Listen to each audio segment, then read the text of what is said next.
Oh, beloved, what new trials begin to unfold for this soul? Who could imagine that such suffering could be possible after so sublime an encounter? But as long as we live, there will be crosses to bear. If anyone reported to me that after arriving here she sustained a state of rest and bliss from then on, I would say that she had not actually reached this place. Maybe she got as far as the dwelling before this one and experienced some kind of spiritual consolation there, which was enhanced by her natural weakness. Maybe it was even the spirit of evil feeding false peace to the soul, so that it could shatter her later with an even more savage attack. I don't mean to say that those who arrive here have no peace. They do have peace, deep peace. Because the trials they go through, although severe, are so valuable and their source so excellent, they do bring tranquility and contentment to the soul. Yet out of her unhappiness with worldly things arises an intensely painful longing to leave this world. The thought that it must be God's will for the soul to be living this life of exile comforts her a little, but not enough. In spite of all she's been through, the soul is not yet completely surrendered to God's will, though she strives to align herself with it. But she accompanies this effort with many tears. She is stricken with remorse that she can do no more because she has not been given the ability to do more. She holds the pain of this in her heart every time she is in prayer. Maybe this sorrow arises from looking upon a world that does not love God enough. So many people seem lost in unconsciousness. This soul knows that God's mercy is infinite, and no matter how caught in illusion these people may be, they can always wake up and be liberated. But she is still afraid that many of them will be lost forever. O greatness of God, only a few years ago, maybe even days, the soul wasn't aware of anything but herself. Who is it that has plunged her into such excruciating anxiety? Even if we tried meditating day and night, we wouldn't feel this as acutely as this soul is feeling it now. God help me. If I were to reflect for many days and years on the error of not loving God, would that be enough?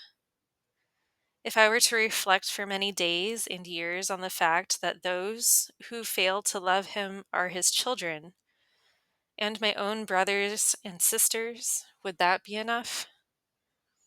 If I were to reflect for many days and years on the perils we live with, and how good it will be to leave this relative world behind, would it be enough? No, it would not, friends. The grief here is nothing like the grief there. With the beloved's help, we can touch the surface of that grief through profound meditation, but it doesn't reach the depths of our being as it does in that exalted state. Here, it breaks the soul and grinds her to dust without the soul ever striving for anything or even wanting it at all. Where does such pain come from? I'll tell you. Remember when I said that God brought the bride into the innermost wine cellar? What I didn't mention is that this is where He invested her with charity. Now, the soul's great love for God moves her to surrender herself so completely into His hands. In the deep peace that comes with this surrender, she neither knows nor desires anything beyond that His will be done. I don't believe that God would ever grant this favor except to a soul that he has taken for his very own. It is God's will, without the soul understanding how it has happened, she go forth from union with his seal impressed upon her. That's all the soul does in this union, anyway. No more than the wax does when it receives the impression of a seal. The wax doesn't press the seal into itself. It stays soft. It yields. And even in yielding, it doesn't soften itself. It just remains still and gives its consent. Oh, the goodness of God. Everything must come to us at such a high cost to you.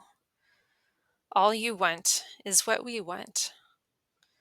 All you want is that there be no obstruction in the wax.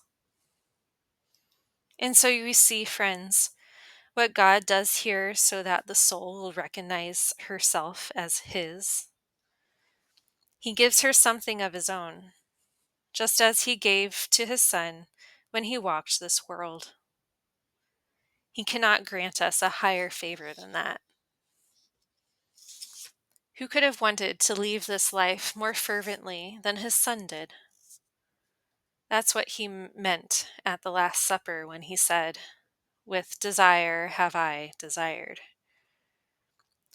I ask you, my love, did it occur to you that you are about to face an excruciating and laborious death? Did it terrify you? No, you answer. Because my great love and the desire I have for souls to be liberated utterly transcend that pain. The most intense desire I have suffered since I lived in the world melts to nothing in the warmth of this love. I have often pondered this truth. There is a certain soul I know who suffers terribly whenever she sees that the beloved is being dishonored. Her pain is so intense that she'd rather die than endure it. Compared to the charity of Christ, this soul's charity is minuscule. And so if she experiences this torment as unbearable, what must our beloved Jesus Christ have felt? What kind of existence must he have suffered, since absolutely everything was clear to him, and he was continuously witnessing terrible offenses being committed against his Father? I believe that this anguish was much greater than his passion. In the midst of his passion, he could already see an end to his trials.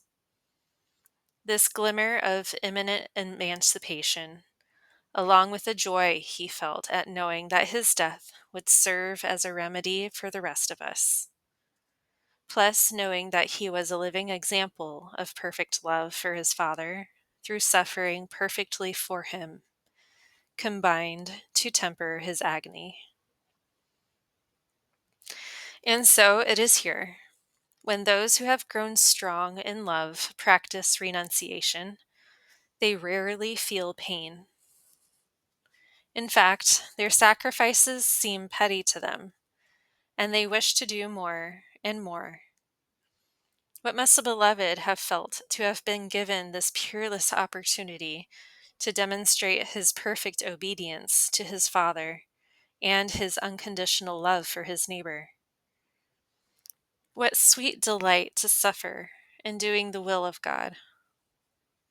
Still, to continuously see His Majesty dishonored, to watch so many souls fall into unconsciousness, must have been so horrific that, if He had been no more than human, I believe that one day of that pain would have been a hot enough fire to obliterate not just a single, but multiple lifetimes.